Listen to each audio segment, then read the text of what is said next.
Welcome to the Lead with Courage podcast, brought to you by Illuminate Leadership, where bold conversations spark real change. Here, we dive into the stories, insights and lessons from leaders who challenge the status quo, inspire action and lead with heart. If you're ready to grow, learn and lead with courage, you're in the right place. Hi, I'm Chloe Kennick. Illuminate Leadership acknowledges the traditional custodians of the land, which we record this podcast the younger and terrible people. We pay respect to the elders past, present and emerging. Hey, could I ask you a little favor? If you're enjoying the Lead with Courage podcast, could you please go and hit subscribe now? It's a small way you can support the show and it helps us bring you even more inspiring conversations. Thanks for listening and enjoy today's episode.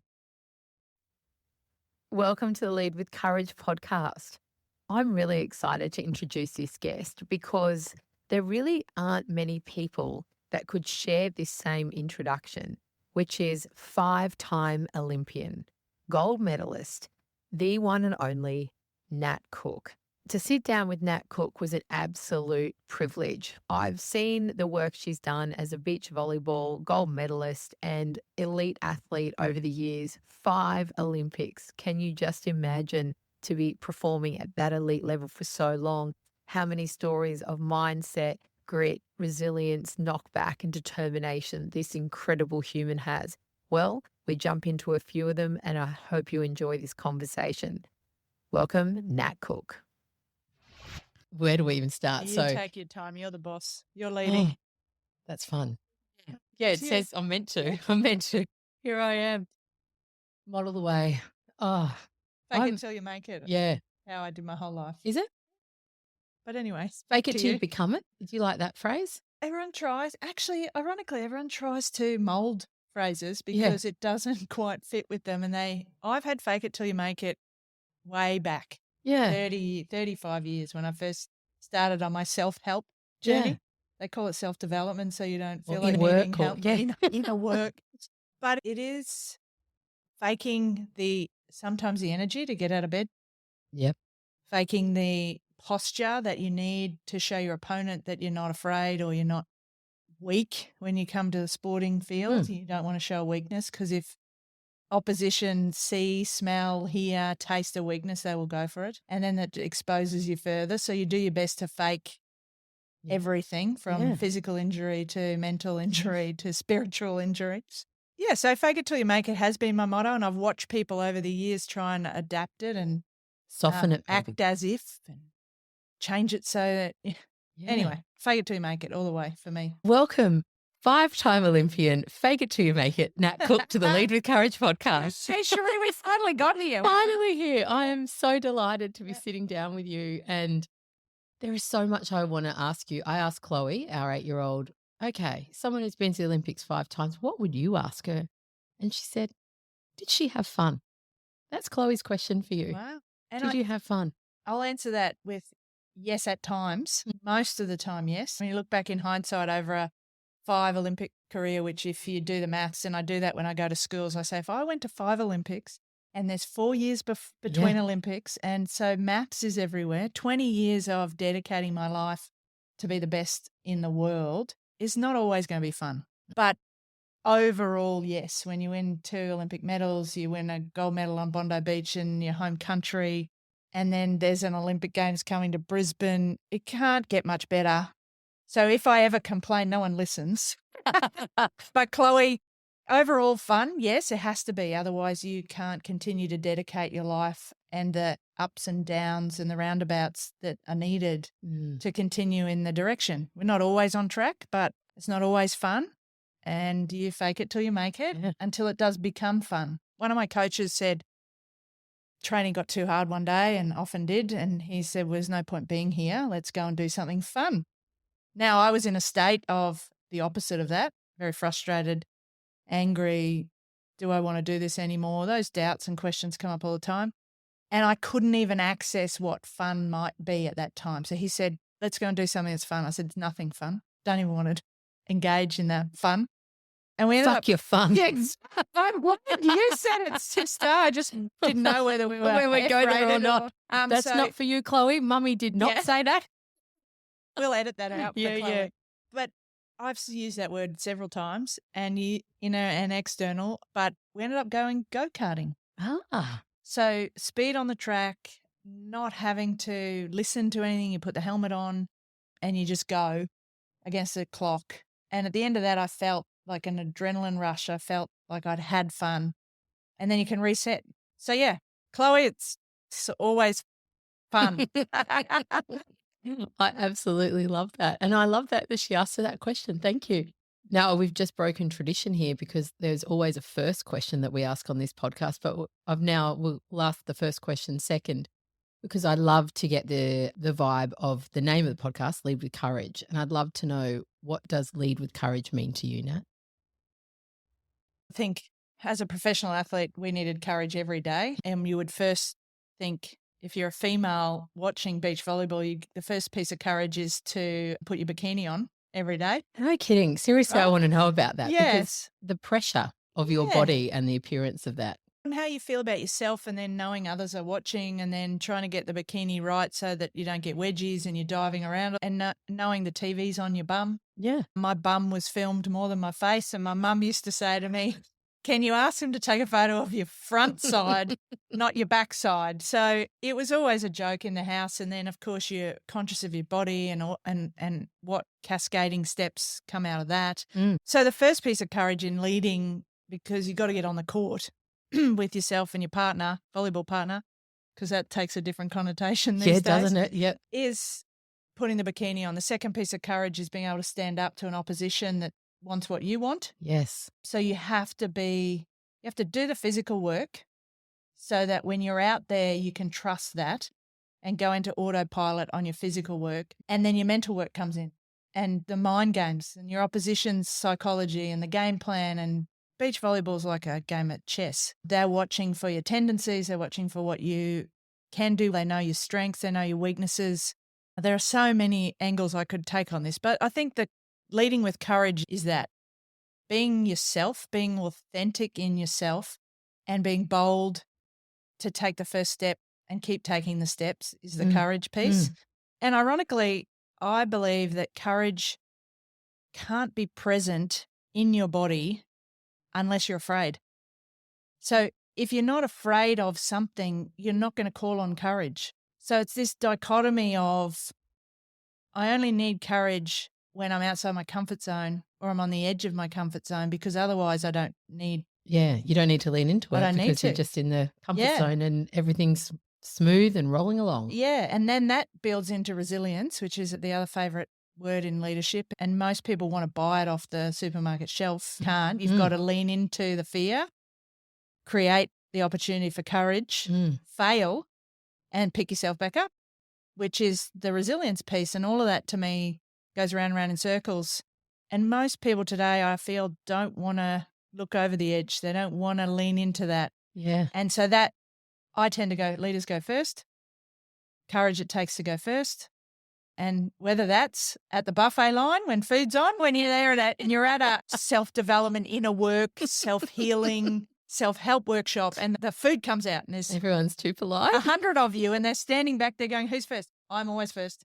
The courage to take the first plate of food and have everyone go, I'm going to follow her. Yeah, it's perfect. I love that. I never expected that to come out about the buffet, but everything else. My mind goes in all different. Oh, I love Cherie, you'll be surprised. I have a different view on life. Oh, but I love it. And that's what you're here for. I want to know your views on life. And I woke up this morning thinking about this chat and the word failure actually popped in my head. And I was really curious to ask you, what do you think about that word? What's your relationship with that word? 20 years, not even 20 years, 20 plus years of professional sport, 5 Olympics, have not had knockbacks and challenges, of course. But yeah, that word, I don't know what that means to you as an athlete and as a human. Yeah, I think the world has changed. If you asked little Chloe now and my daughter what failure means, I think there's a different definition. We were told, remember my first Olympics, 1996, so that is nearly 30 years ago, Atlanta. Yeah. Failure wasn't an option, right? That ultimately was the mindset of failure isn't an option. So what do you do to never fail? And sometimes the scoreboard shows failing, right? This is again a paradox. so that you'd never put your mindset in a position where you failed. They always have all those phrases, learners never lose. There's winning and learning. Learning or losing builds character. I had a shirt that said winning builds character too. Did you? So I'd always reframe. Yeah. The point of that is on failure for me is, yes, of course we had it all the time. Every point you could do something better. We had a guiding principle that was, how do we make it better? That was our guiding principle question. Yes. So it always turned forward facing rather than away from the fear. It was always, how do I move forward and how do I make it better? Not what's failure, what just happened that's wrong. Yes. So a lot of Tony Robbins work there on the carrot and stick. We were always carrot people. We never were the stick. It was the gold medal goal, the excitement of the chasing the goal. And of course, sometimes you took backward steps to go forward. Yeah. But it was never we failed to look at that. It was we needed a backward step or a side step or an underground. And how do we always keep looking forward, look eyes up, ultimately, which helps posture, and little phrases like that. And I love that, obviously, in your sport, literally eyes up, the posture, and in life, like it's everywhere, right? Yeah. How do we look forward, eyes up in every aspect? So golf's my second sport. Yes. And I do that every time I tee the ball up. You're looking forward down the fairway. You're looking exactly where you want the ball to go. It doesn't always go there, which is life and sport. And when you tilt your eyes up, your top shoulder leads forward and up to hit the ball better. So it was always, I would tee the ball up, I would breathe, I'd then be eyes up, eyes forward, and make the best swing. And then you're like, oh, that went in the bunker or the water. And now what? Walk forward. Yep. Get in that position again, take a different club, take a different option, continuing to get to the flag, which is why I love golf, because it is life's best game. The flag is the goal. Get the ball in the hole. It could take 4 shots, 2 shots, 8 shots, 100 shots if you've never played golf, which or is one if you're super lucky. Or one if you're the best, like Curry West. Anyway, I've taken you another direction. No. You never thought I'd talk about golf. I was actually saying to Anna this morning that you love golf. And I was saying that is definitely when you talk about after retirement, what happens next and people's relationship with sport and legacy. And we'll get into more of that. But I was saying, I believe you're a keen golfer. Have you got a handicap? Apart from myself. Can't blame my clubs. One that you're willing to share. Well, I can't blame my clubs anymore because I just got beautiful new set from Drummond Golf down the road. Very nice. They're all sparkly and shiny. My official handicap's 18, so I shot a hole. Well, that's what that refers to, and you're probably going, what does that mean? No, Andy's a keen golfer. Oh, good. Yeah. Okay. So I give myself... Golf widow over here. It does take a lot of time. I'm now trying to get more women playing golf, so you will definitely be invited to the golfing event that I do with my active women executives. And I need to come to more of these events. It's a fantastic, I will just say though, I'll be one of the ones with 100. Perfect. We're not going to start there, right? Again, the courage is putting the club in your hand and having a go. And then we get, like anything in life and business, you get some tips on what we should be doing. And then you go out there and you, what we call hack away, and it never goes to plan, and you come back for more tips. And we look up, not back, and it's not a fail. Look up, look forward, keep going towards the hole. Beauty of golf. Very rarely does the ball go backwards. Interesting. And unless it hits a tree, which it could, but very rarely does it go backwards. It will always progress, which that's life. Yeah. And I think it's the best lesson for life. And you're outside, health and well-being with friends. And we're going to focus on 2 hours of power female golf because most females don't want to do the 4 or 5 hour thing. It's because they can't rationalize it in their brain because they've got to look after the family, the children, the house, the business. But men seem to have no problem saying, I'll just go to golf all day. Isn't it true? So I got to change that a little bit because I think it's better for our mental health that we get out there as females and do some golf. Yeah. And can you tell us about the Active Women Executive Group that you run? And tell us about that. Yeah, that evolved because I was sick and tired of going to cocktail functions and having to try and eat cheese and biscuits and wine and champagne, which I know that sounds appealing to a lot of people, but I was doing it a lot. And I don't drink wine, champagne, beer. I don't mind espresso martini, but you don't get those free at the functions. No, you don't. I just thought, how do I get a group of like-minded women together to exercise? So don't have to worry about the makeup. Can come in your tights and we can connect over a healthy breakfast and do some activity and do something new to get you out of the comfort zone where you do need courage. Everything from pickleball to yoga to Pilates to golf to beach volleyball. Yes. Is that this month, isn't it? Beach Yeah. volleyball and Brisbane Bullets. There was a basketball the They other taught us how month. to do some basketball. And so once a month, I like to get a group of executive women together and we network and we connect and we share stories. It's interesting when I play a lot of corporate golf with men, a very different environment to when you get into a group of women that just are very good talkers. So it's like the cackle fest. And you often see, like I saw the CEO of the Bullets, Mal, who's amazing, walk into this group of women and he turned around, walked out. He just could not handle the energy. It is a different environment. Yeah. So the Bullets players that taught us did a very good job. And we're looking forward to the WNBL creating a women's Bullets team, hopefully in the next few years. How fantastic. So I'm a true tragic in every single sport. Yes, I chose beach volleyball in the end, but I participated in every single sport you could imagine. I tried to play cricket and we weren't allowed, and so I chose Vigoro. So from Vigoro to netball to taekwondo to skateboarding to cross country to steeplechase to every swimming event, I've tried it all, and I genuinely have a love for every single sport. That's incredible. How did you then stick on to beach volleyball? I'm curious about that. How did you land in that one? I went to Corinda High and there was a notice on the school notice board the size of an A4 piece of paper, and I still tell kids today, look out for signs. And while they might not be up on walls anymore, they might be in your digital signs. There was a notice that said school volleyball trip to Canada and America. And I was 14 and I said, I want to go to Disneyland. So the translation of America for me was Disneyland. And so I signed up to that trip. Now, there were a lot of hurdles in the way. I wasn't supposed to be allowed to go because I was too young, but I don't really take no for an answer. And I think I learnt it from that experience. And I went on the school volleyball trip and fell in love with travel and fell in love with volleyball, not because I could play it, but more because no one could. It was one of these weird, if you remember grade 8 volleyball, do you? Yeah. You hurt your arms. The ball never went in the direction it was supposed to. Yeah. And anyone that could serve over the net won. So you got really good at serving. And because I'd played every other sport, basketball, everything, and tennis, golf, this was the only one I couldn't do.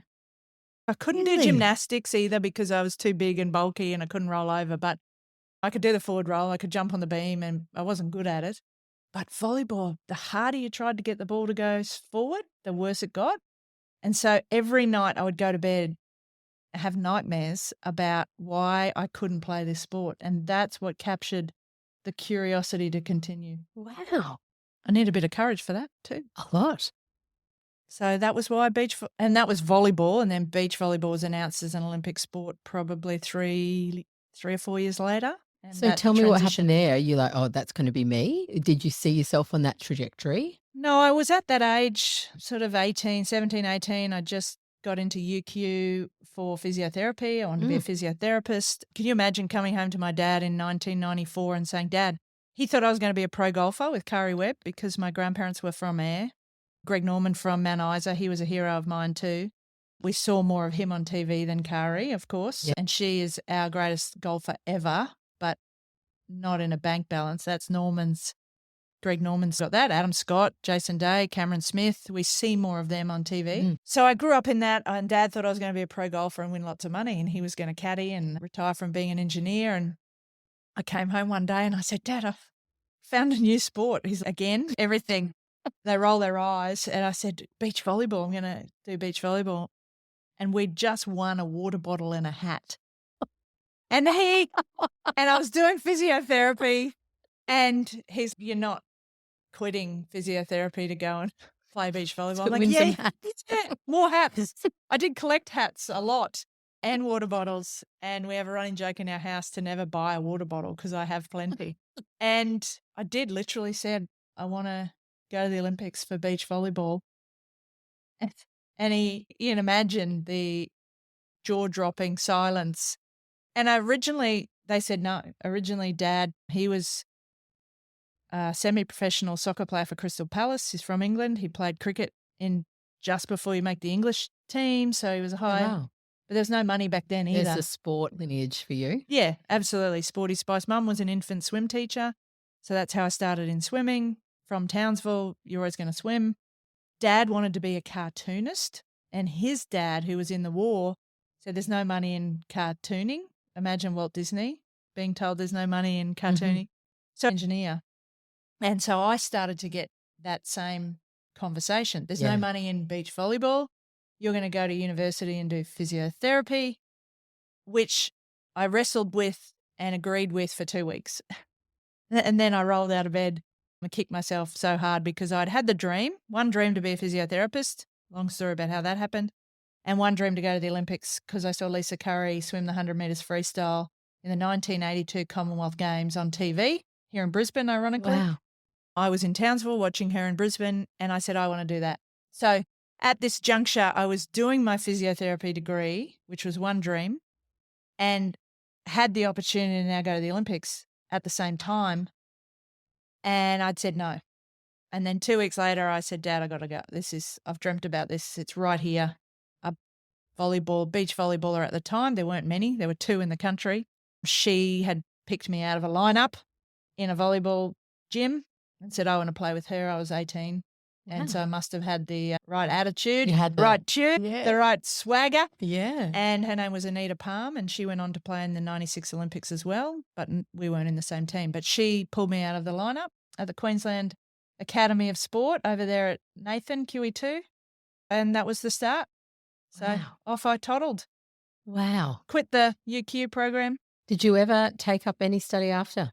I tried some business management, but taking big textbooks on the road was never fun. And No Kindles back no, then? there wasn't any of that back then. Yeah. Wow. Wow. Tell us about your first, I know it's a long time ago now, your first Olympics, like the mindset, when you said before around doing the work on the mindset, has that from the beginning, is that a conscious learning and a conscious education, or did it come later in the career? No, it probably came between 96 and 2000. So 96 was a natural evolution. We were okay. Cherie and I had got together to play in 96. After Anita found me, there was a whole series of events, but we decided that we could be good at this. We came fourth at our first international event in Portugal, and we looked at each other and thought, we can't do this alone. We need a coach. We pulled a coach out of the US. The Brazilians were the best in the world at the time, but we didn't speak Portuguese. So we then went to the second ranked country, which was the US, and we pulled an American coach out of there. We gave him the best offer of his life. We said, you got to move to Perth, where Cherie was from. I had to move to Perth too for $100 Australian a week. We didn't tell him it was worth half American dollar. So he was going to make $54 American a week. We said, don't worry, that's your pocket money to buy the lollies at the local store. You're going to live with Cherie. I'll live with Cherie too in the beginning. And if we do good, we might get some funding from the volleyball program. So he said, yeah. Oh, he had a girlfriend at the time. We said, you got to leave her behind. We can't afford to feed her. So he left the girlfriend behind. He moved, and I had 4 Olympics with him out of the 5. Oh. And we have a great relationship. He took us to the bronze medal. He took us to the gold medal. So he was our volleyball technical coach, but bigger than that, he was a life coach as well, a legacy coach. What are you doing this for? What's the legacy you want to leave? Should you be successful? And even if you're not, what's the legacy you want to? Because we're always successful. It's just grades of success. Yeah. And what part of the problem in the world today is most people's success metrics are too high. And if we waited 4 years to feel successful and only when we won, we'd be depressed most of the time. So you have to put in these little goals, these little success measures. He was amazing, but the mindset stuff really came into it after 96 when we came third, because we were in a position to win as sort of dark horses off to the side. We'd only been playing a year and a bit together, and we were in the semi-final. We were playing Brazil, who ended up coming second and first, but we played the team that came second. And the mental implosion happened in my head. I started to very early on at 2-1 down in a game to 15. This is in the game This itself. is in the game. In Atlanta, we'd beaten all 3 American teams or 2 American teams to get to this point, which we weren't supposed to do. we're facing a Brazilian team. Our coach was really good technically, but he didn't quite understand the emotion. When you come to women's sport, there's an emotional layer that's very different. The emotional connection or lack of connection with this opposition was very visceral. And we were 2-1 down and they were attacking me with the ball off the serve. And my brain went straight to, instead of this forward facing, which I'd trained, it went to, oh no, what if we lose? Oh no, this is bad. Oh no, the failure spiral and the downward spiral started and I didn't recover. I dug a hole so big. Cherie's looking at the top going, what's going on down there? She couldn't help and we lost 15-2. So we went really fast. Wow. And that was the moment. And then we bounced back the next day, which was the best part of the story, to win the bronze medal against America in America. Incredible. To take our first ever medal home. And then when we took reframes in self-help and self-development, we reframe. I received the first ever beach volleyball medal because they gave it to the bronze medalists first. They gave the women first. They gave me over Cherie first.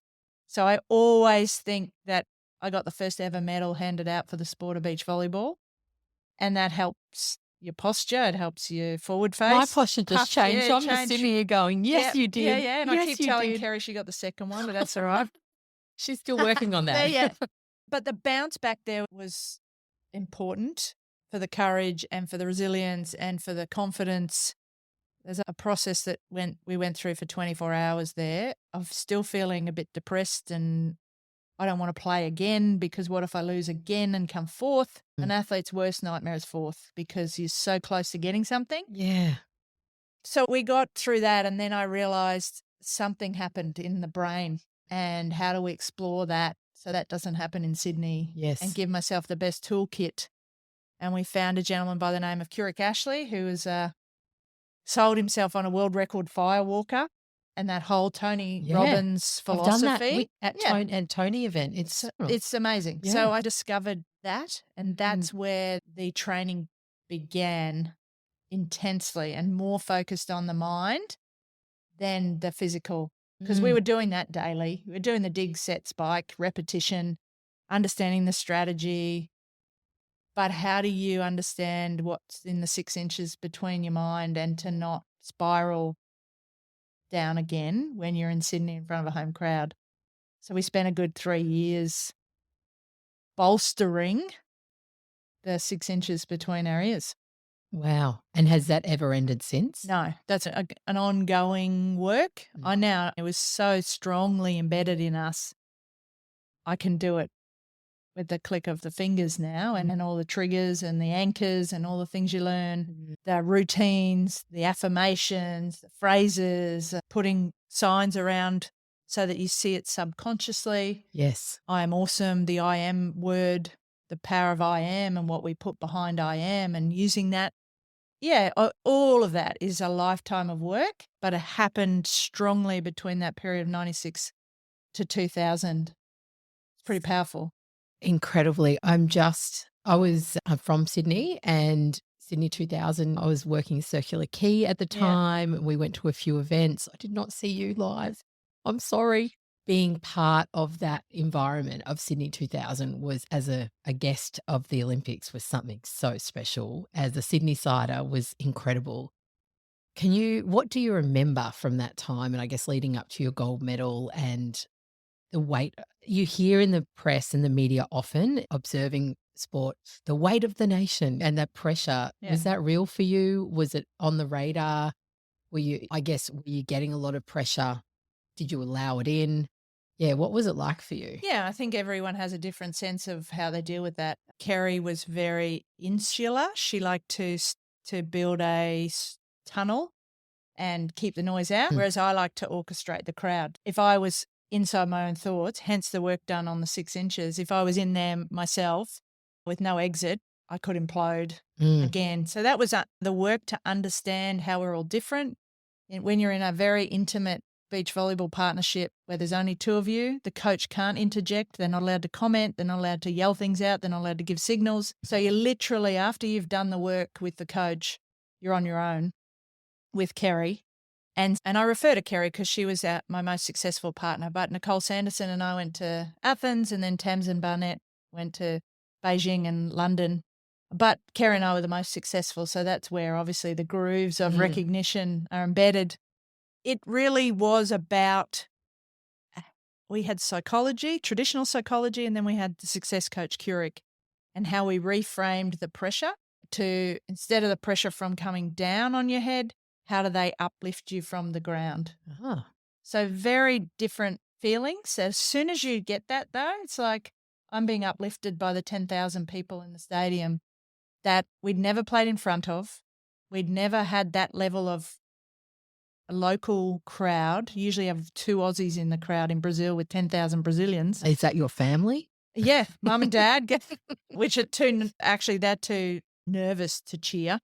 So mum always cries and dad just has this camera on taking photos. So it was the other 2 larrikins in the crowd. But when you got 10,000 at Bondi cheering for Australia and you make a mistake, this was a bit we'd never really felt. Yeah. It's all good when you're winning because it's a roar of a crowd and then you can high five when you win. But when you lose a point, what happens? And the crowd would just go through this, and it would be this feeling of someone on top of your head. And we would have to try and take a breath, pull ourselves underneath, pull the crowd underneath and lift us up. And so it was even that that helped change things, and realizing that the weight was on Brazil at the time because they had only ever won 1 Olympic gold medal in Brazil for the sport of beach volleyball 4 years earlier, the girls that won. So they were coming back trying to defend a title with the weight of Brazil going, this is our chance of a gold medal. Yes. The team we'd played, we'd played 17 times in the lead up and only beaten them once. So the paperwork showed. So to Brazil, they're looking theirs to lose. Totally.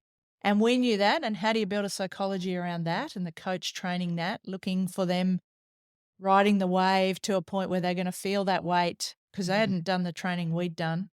So they felt the weight. And when they felt the weight, what was our strategy to go hard? None of it was technical. By the time you're in an Olympic gold medal final, everyone's done the digs, the sets, the spikes. Your body knows what to do. Body knows what to do. They were better athletes. They were better technically. They were better strategically. But we had built a heart and a soul muscle and a belief muscle that fake it till you make it had underpinned that we were never going to fail. Failure was not an option. Yeah. We'd built all that in and we were not going to lose. That it was just our day. We really did believe that destiny. We felt that in every point, even the ones we lost, because we reframed to lifting up. And so I feel that now. I feel I can translate. I have to translate that now to my 8-year-old. How do I get my 8-year-old? Actually, she's 9. She'd kill me for saying she's 8. How do I get her to feel some of that? But it's a lifelong journey. Sometimes I think we want it to happen too quick. Our kids have to go through the ups and downs and failures themselves to build their own resilience. I can't give her the backpack that I had. Yes. That's got it all in it. Yeah. And it's hard as a mum. Easy as an Olympic athlete was way easier than being a mum. Is that right? Totally. You feel like you've got this little seed of a person in your hand and you're trying to not overwater it, not overfeed it, not wrap it in cotton wool. And keep it safe, but don't wrap it in. I hear you. I haven't had the athlete experience, but even running a business, I go, parenting.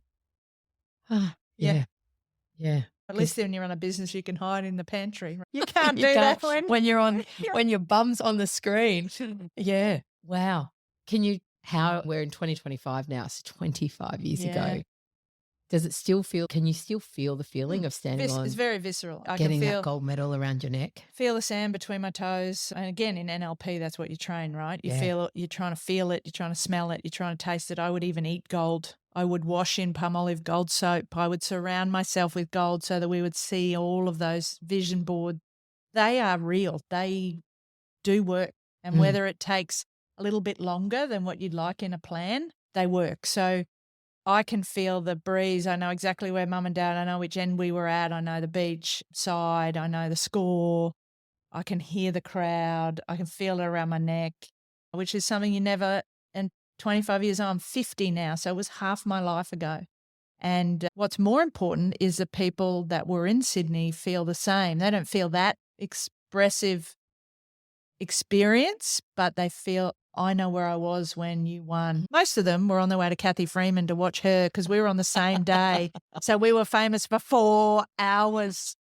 And they're like, oh, we were at the pub at the Circular Quay having a drink, getting ready for Kathy. And I'm like, Ripper. Thanks. So we all celebrate Kathy Freeman, Tatiana Gorogeva, the pole vault silver medalist, and Cherie and I all celebrate an anniversary of our medals. Same day. Same day. And Cherie lives in Sydney, so she goes to Bondi every year and cracks open the bubbly and pours it all over. Like, we mark our territory, pours it all over the sand, the spot. We don't have a legacy of a stadium.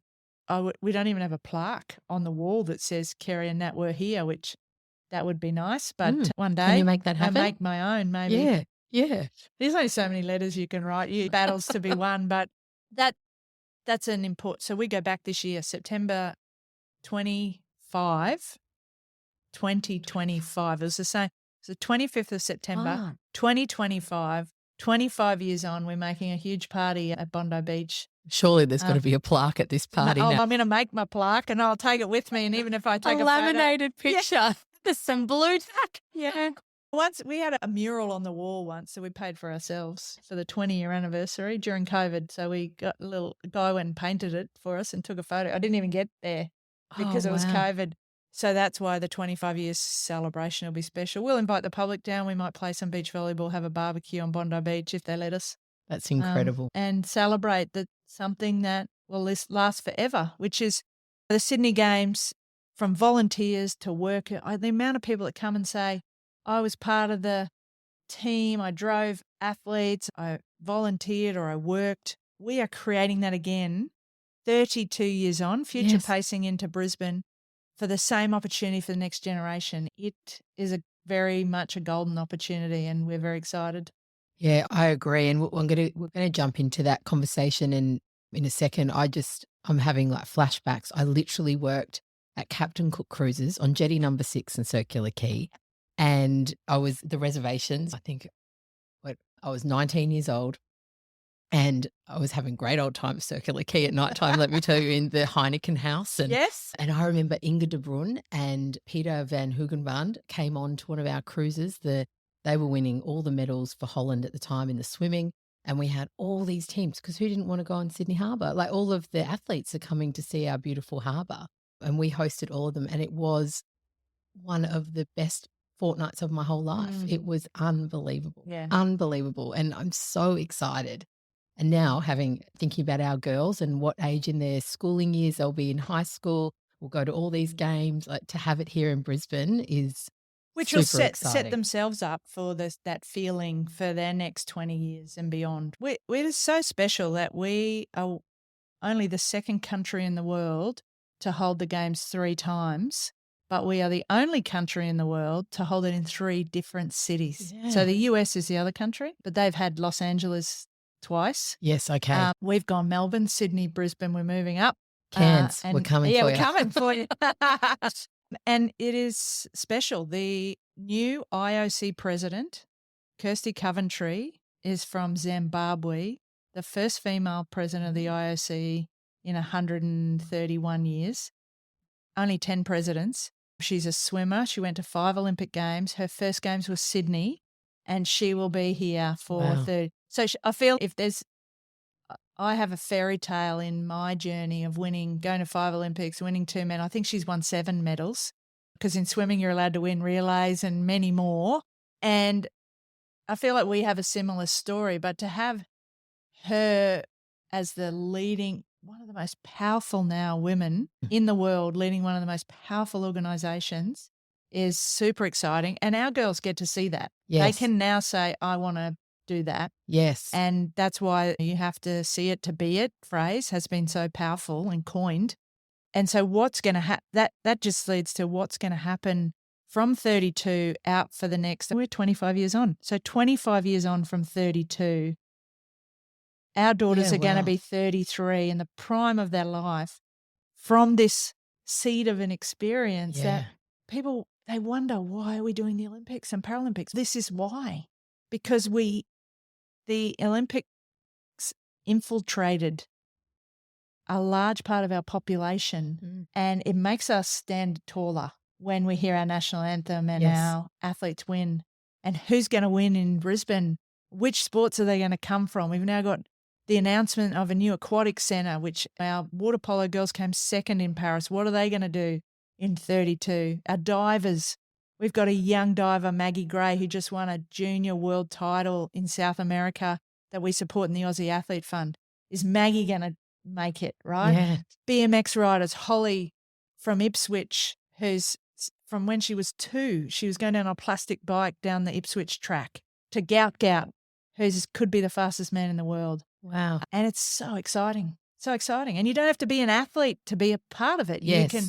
How do you hook in to the Brisbane 2032 opportunity for your own life, your family's life, whether it's tickets?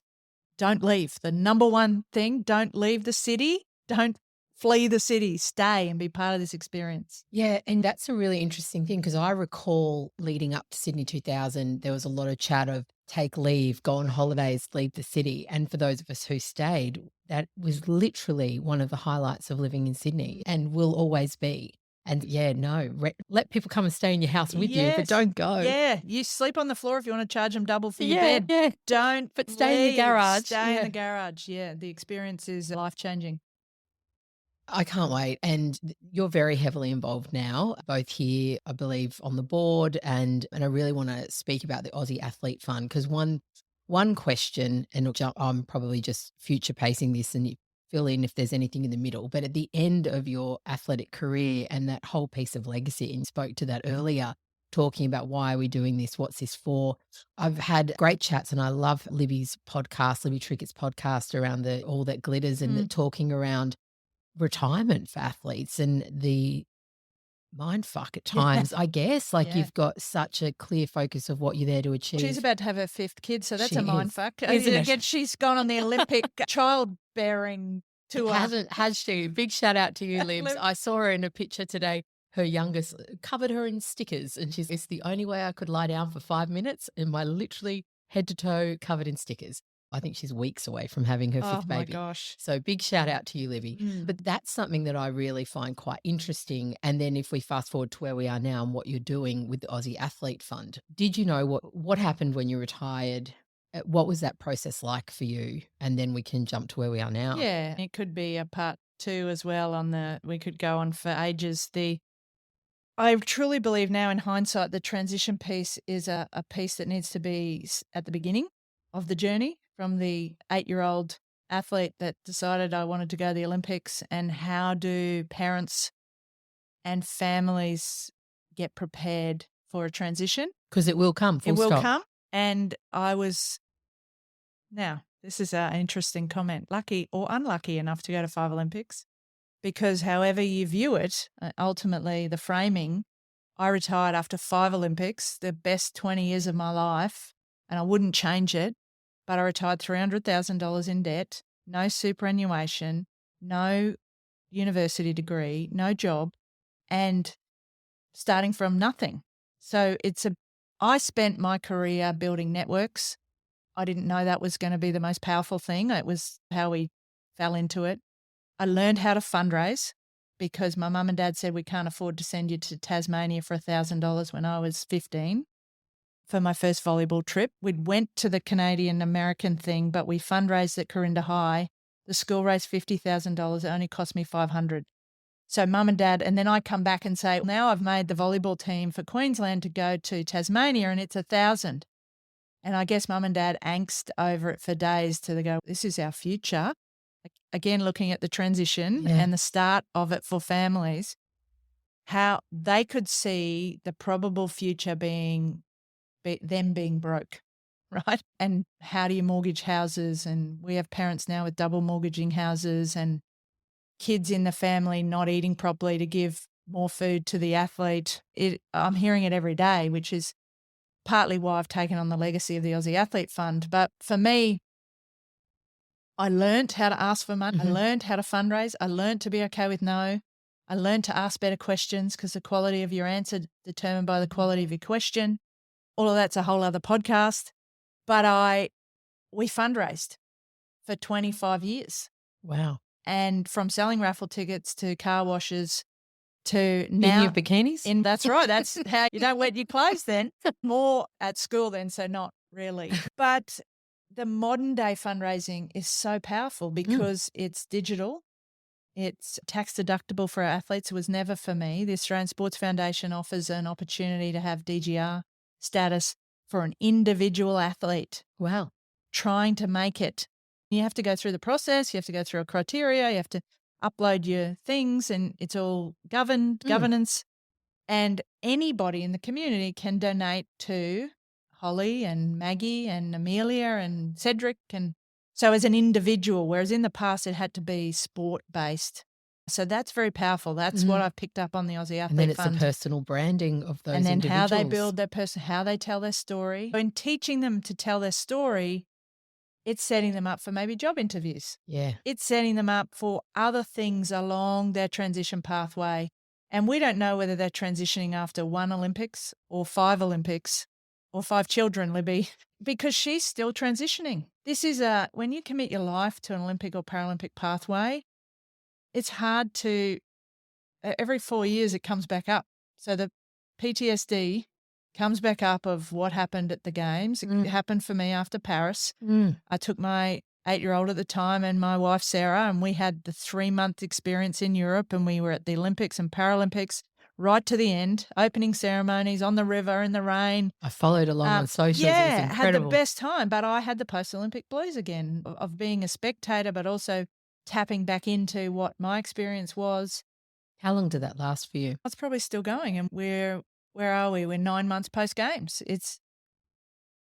Because an athlete that's in the next cycle goes, LA's my next cycle, start to build a plan, a 4-year plan, pull that back to the 1-year plan, pull that back to the quarterly plans, just like business. And how do you lead yourself? How do you lead your team? How does a coach lead you? How does the system of sport lead you? And then how do I pay my bills? So when you get in, when you're a diver, when you're a hockey player, when you're a water polo player, and you've got full-time study, full-time job, full-time Olympian, that equation doesn't add up, Cherie. No. The maths doesn't add up.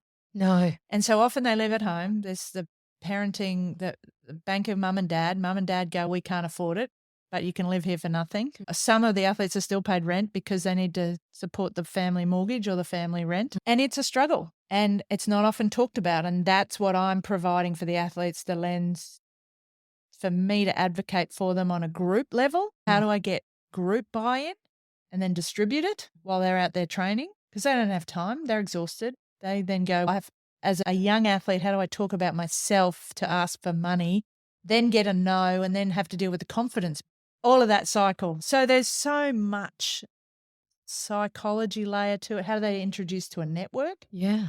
How do they ever meet the boss of Flight Centre? Ever. Yeah. How do they meet the head of Virgin? How do they meet the head of Qantas, Woolworths, or somebody that can make a decision to help them? So I do all that, and I put them in a challenge to raise usually about $10,000 for a tour of duty, or it used to go overseas and represent your country. Nowadays it's a bit more expensive. And so we put them in a challenge, we match them with a business, and we teach them how to raise 10,000, because if I added saying, About the fish. yep, if I can teach them how to fish, they'll feed themselves for life. I give them a little help. I bait it up. Yeah. I spray a little bit of extra incentive on the bait, and we try and fish them in the right pool, Yes. because most of them are fishing in a pool that doesn't have any fish. Yes. Or the fish they've had, then last year they asked that fish Same, and they've already, Often it's family, friends, or in the uncles. school or the local Rotary Club, and Yeah. they're done. And they're done. And it gets tiring. Yeah. So all of those skills that I believe I built for myself in fundraising over 25 years, I'm teaching, and I believe they help them in their transition, and I believe it can help them in the ascending through a funding pyramid to a purposeful career and a job for the future that we don't want them to have to wait till the end of their career to get. Yes. So then how do you find flexible, compassionate work environments that are going to pay when an athlete goes to represent Australia and aren't doing the work for the business? Yeah. All of that. So I'm working on that top of the pyramid as well, and everything in between. My problem is I have to learn how to get rid of the hundreds of athlete stories every night because I feel the weight. Tell us a bit more about that. And the responsibility as the leader to help them. So the more I know about them, the more I want to help them. The more I want to help them, the heavier it gets. How do I provide enough connection, opportunity, help them learn how to fish so they take their fishing rod and go and fish themselves, right? And come back to me and say, oh, I caught a fish because of everything you taught me. Yes. And that's where I need to be able to get to. But I do feel a heavy responsibility. I feel a heavy load as a director of Brisbane 2032, where I am part of stewarding the future games and seeing the $8 billion economic uplift for the state, of which not a cent is given to an athlete. So I feel the burden. I feel how do I make an influence? How do I lead with courage in the boardroom to be able to change the formula so that more is given to the grassroots of the tree than the highest top of the pine tree? Yeah, I'm just sitting here listening and thinking, thank God, goodness, whatever it is up there that you believe in for you.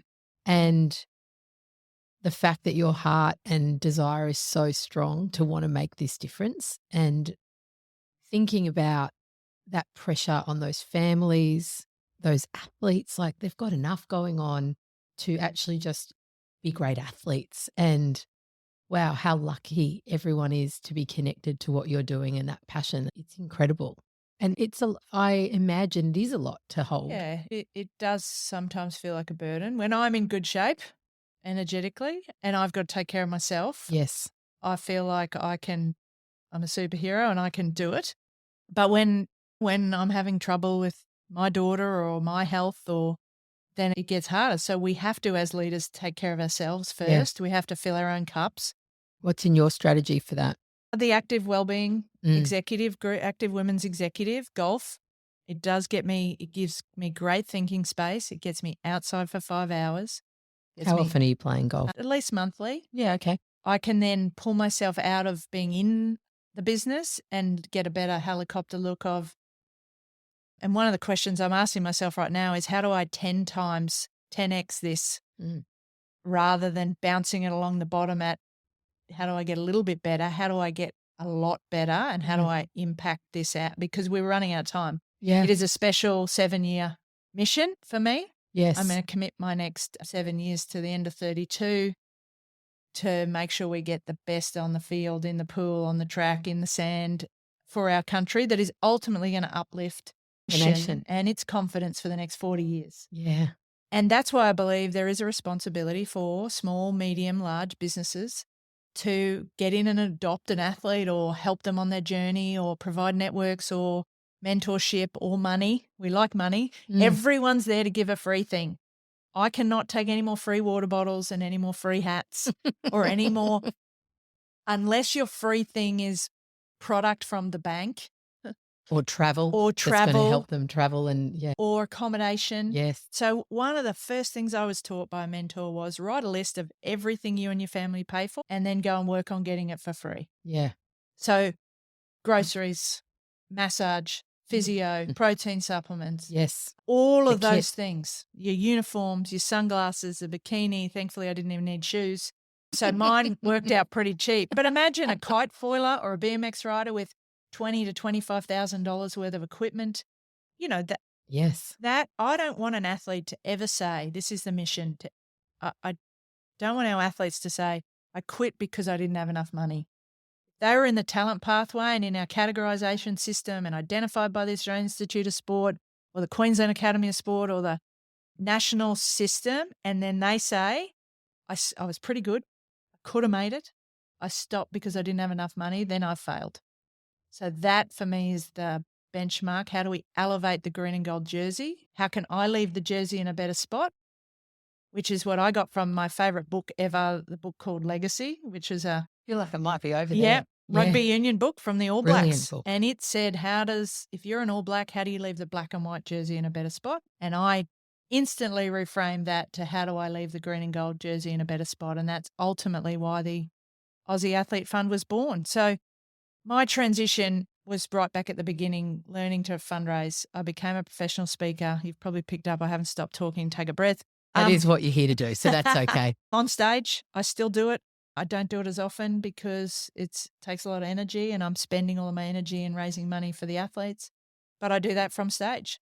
I've got some great techniques to extract money from people in the room that have money and are willing to give it and building that emotional connection. If there's any businesses out there that think they want to partner with an athlete or many athletes or support in any way, then feel free to reach out on AussieAthleteFund.com and we'll find a local one. We'll find the one that you want to support in the sport, female, male, para, even sports that aren't Olympic and Paralympic sports. We have a go-kart racer that's just got into his first big car and he wants to be an F1 driver like Oscar. Yeah. How good Oscar Piastri winning. On the weekend. And we want to see female F1 drivers, so all of that is coming. F1 and go-karting is expensive. When you crash your go-kart, it's expensive. When you crash a car, it's more expensive. To pickleball players, we support everyone, especially with the education of how to load your fishing rod, where to put your line in, and how to connect you to better networks and running events. We run golf days and pickleball days and beach volleyball days for corporates to come along. Absolutely brilliant. And I love so much around the education piece because I've seen on socials and I've seen the stories of these athletes. This is how much it costs for me to play my sport for a year, 90,000, 50,000, whatever it's going to cost them. But to understand then the tools you're giving them, the skills, the fishing, this is how you go and do it for yourself right now in your sport and when you leave. Yeah, that's the magic. The money's one thing, but then in critical. So if you've got any, definitely bring it this critical. way. But I also Definitely, found but it's the other lessons. It's the lessons, and everyone wants to impart with the lessons, and that is great. The money is so important, and why I raise money to then give the athletes some money is to get their attention so they will do the learning. Currently, there's so much input and stimulus, and they don't learn the way we used to learn. And so the $5,000 that I wave in front of this group, we take them from the $1 Million Challenge into an Elevate Top Gun program, and we take 20 and we wave some money in to get their attention.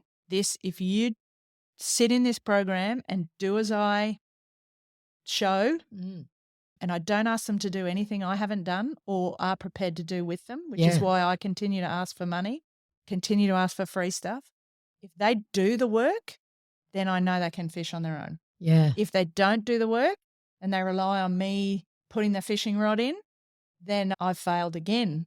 I need them to pay attention. I need them to get into the game. I need them to get no's. I need them to fail in their event. I need them to go through all of that and learn and build the resilience and the courage needed to continue on the journey. It's not just a one trip to Tasmania. It got worse. My mum and dad then had to send me to Malaysia. They then had to send me to Canada. They then had to, and I can't afford it. So I fundraised the whole time. And I feel like earlier when you said around we need to get the best people in the sand, on the grass, on the tracks, but 32, it is that link, right? Not everyone has that initiative or the courage to turn up and go, I'm going to go around and ask for money and then make it actually happen. And which is obviously the education that you're giving them and the opportunity.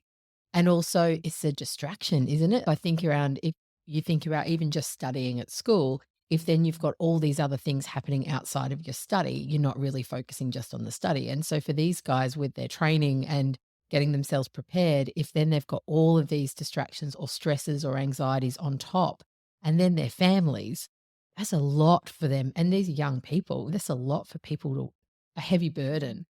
Yeah, we have to give them some time back for their recovery or their own mental well-being. And we work a lot on financial well-being. Like I unashamedly talk about money.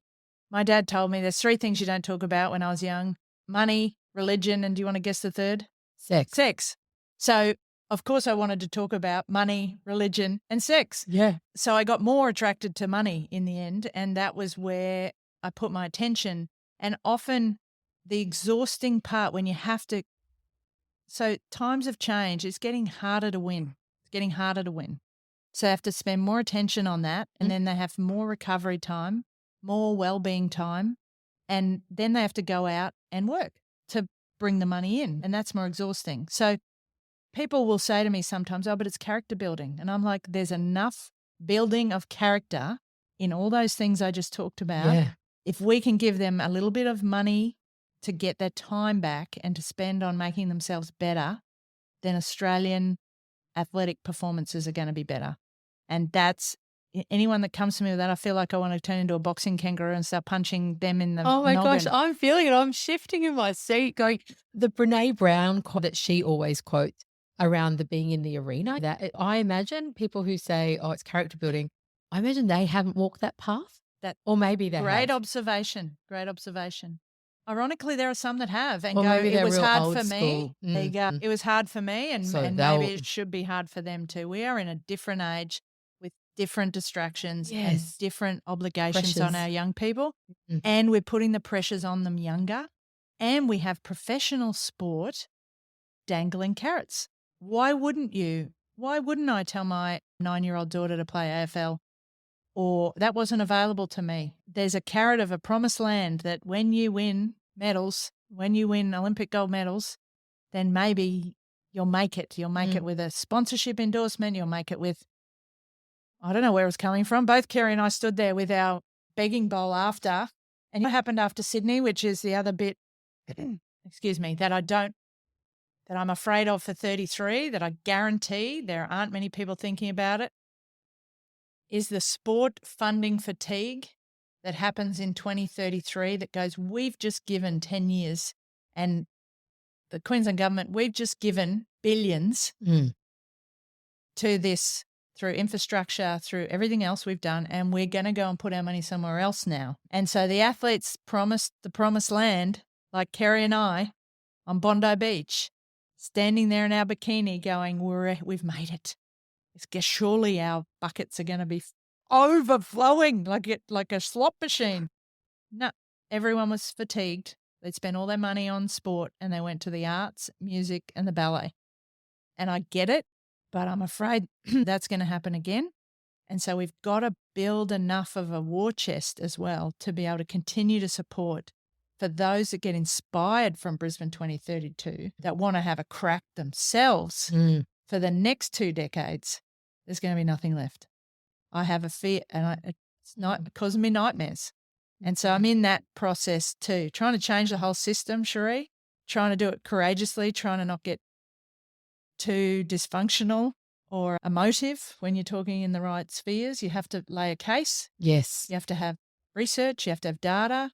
And the problem is our athletes aren't complaining. They're just getting on with it. Yeah. My job's to complain for them, but to build enough of a strong case where I can pull a lever, where someone goes, I see the problem, I have the means to fix it, and I can help. I'm looking for those people. Yeah. And that's why you are on this board, and that's why the work you're doing and your perspective is so valuable, because, just so valuable, full stop, enough said. It's brilliant. It's brilliant. When you went to the beginning of the conversation, when you said you saw Lisa Curry-Kenny, swimming at the time, and that was your inspiration. And it's exactly in 32, those athletes that you're funding now, supporting now, they're going to be our kids. Inspiring Chloe, inspiring Jordan. Yeah, absolutely. And Jordan is a tennis player right now, and Ash Barty is all she talks about, and she has the little Ash books. And they're great. I love and those. she's off to the Billie Jean King Cup and all of those things. Beach volleyball, Mum, that's your sport. I'm going to be a tennis star. And we're just nurturing that journey. But that is why it is so important. I just want the athletes on the field and in the game to be able to have a line of sight to the benefit. It is not commercial sport, and it doesn't have broadcasting rights that feed down into the athletes. The International Olympic Committee have an amazing solidarity program that goes into the nations that need it. And you wouldn't expect here in Australia we need it, but we do. There's not enough for direct athlete support, and that's what I'm trying to crack. We'll share some links, and you shouted out the website as well, but we'll share the links. And Yeah, we know some people in travel too. So just if they're listening today, just a reminder, you too can help. Yes. When you see Max Verstappen and Lando Norris travel in their own jets and you think, oh, we just want to sit in the back of the plane. 72 K's okay, next to the toilet. It is fine. I just want to get there. Just get there, get the support to get there. And Have you stayed in an Airbnb, just somewhere safe? Airbnb are a great partner of the International Olympic Committee and give $2,000 grants out to athletes all over the world. Fantastic. Which is great. But as if you stayed in an Airbnb, how far does that go? It's one or two little trips. Yeah, not I'm laughing because I'm like, the way we travel, it's a couple of nights. Exactly. But that's what we just got to piece that together. Yeah, Again, we've heard the story and I'm deeply engaged and I feel it viscerally every day. And I got a message on Instagram this morning from a mother, moved the family from Cairns to Brisbane because that's where they've got to be for training and opportunity. To go to the next level. But you imagine the rent from Cairns to Brisbane, the cost of living and all of that. And they have other kids. And then the emotional impact on the other children. Uplifting your other kids. So all of that. So I do get reminders every day of why I do it because sometimes I question whether I have the shoulders broad enough, but I'm standing on giants as well and we just keep uplifting everyone. Yep. And that thanks visual. to you for leading the way through courage because with you at the charge of creating all these stories and uplifting others, you have to do it every day. You have to illuminate others to go and lead with courage. So thank you for everything you do. Thank you. Thank you. It's really an honour and a joy to sit here with you and listen to this. And yeah, I feel really thrilled. I have these little Illuminate cards that we play with in some of our workshops and they've just got a question. Someone might have spilled water all over them earlier, but I think they still work. Effervescence. Are these on sex, religion and money? Or I just didn't want to start on that, but I don't know. Maybe that's for podcast too. Let's see. No, these are just got a random question. You choose whichever one's calling you or less sticky. Describe a time when you have turned around a limiting belief. Do you want another one? Or I feel like we've discussed that. And we had limiting beliefs on whether we could beat Brazil. We turned that around really hard through firewalking and reframing. And I might have to go through that's pretty powerful, but we have been there. What's the best piece of advice you have received? Ironically, my coach one day, Steve, I love him to death.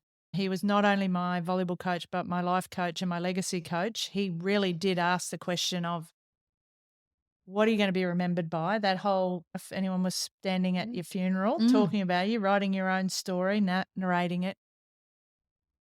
But if you imagine, we train 3 hours a day, 6 days a week on the sand, and then we have gym and everything else. It's exhausting. One day I remember laying on the sand face down, which is never good. Try not to do that. Try and roll over. I learned to put a Superman cape on the pole to always look at the Superman cape and lift up, look up, like Clark Kent and Superman, to pull myself, Natalie Cook, the human, out of whatever it is. So I'm laying there face down, dribbling in the sand, and he comes and he stands over the top of me. He doesn't even roll me over. And he says, "No one's coming." And it took a while for me to actually correspond that to how I've implemented that into my life. But the best piece of advice I ever got was no one's coming. So when you sit on the shower floor and you're crying and you're sitting on the gutter crying, and I remember sitting on the letterbox crying when I was 15, didn't have enough money to go to Tasmania. I had this hope strategy that someone would save me. Yeah. And we wait and we wait. And in the meantime, we don't do anything. Yeah. We slide backwards. So the day he said to me, "No one's coming," it was like this light bulb that, for fuck's sake, no one's coming. I've been waiting for someone to come. Him especially. Like his job's, I pay you to come here and roll me over. $50 a week. Wake me up and kick me into it. Quickly went to $100,000 a year, but the 50 was the lure. Yeah. And that was the best piece wow. of advice through adversity. He walked off and I laid there and I realised that the only way for me to get up was for me to get up, not for him to drag me up, get me going. And in a sport where you're on your own on the court without him, we would look for him. Like, where is he? Is he clapping? Is he cheering? Is he smiling? We're doing the right thing. We look for that reinforcement. And he would sit there deadpan. And we would argue over, Steve, that's not good. We need you on that. We need you to uplift us. Yeah. And he's, no, you're on your own. No one's coming. No one's So coming. it became the theme.